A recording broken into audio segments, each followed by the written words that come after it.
Ciao property fans, almost 6 months into this pandemic, at least 3 lessons and the 3 sort of like key mistakes that you should be avoiding at all costs. The number one is, be liquid and have sufficient cash reserves to absorb, short-term shocks. What type of short-term shocks? Well, one is vacancies. Number 2 is unpaid rent. Number 3, maybe, the cost of evictions.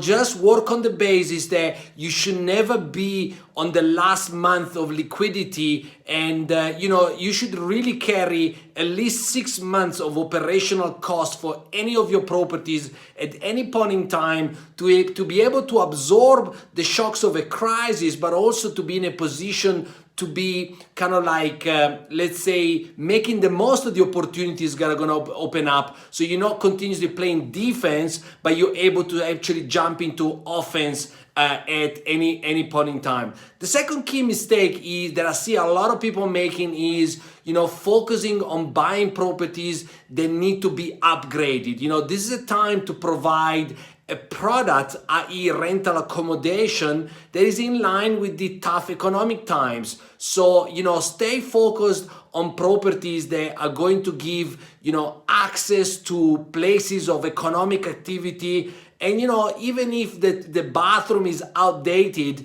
you're still going to find a tenant if the price is right. Tenants at this point in time and for the next 6, 12, 18 months are not going to look for features, are going to look for a low price for the right property in the right area. So not a great time, definitely not a great time to adopt this sort of buy, rehab, resell strategy. Stay away from that as a mistake. In the next 18 months, it's highly unlikely to make you repeatable money. Yes, you might hit the jackpot once in a while, but it's all about repeatable business models that you can just copy and paste, copy and paste, copy and paste.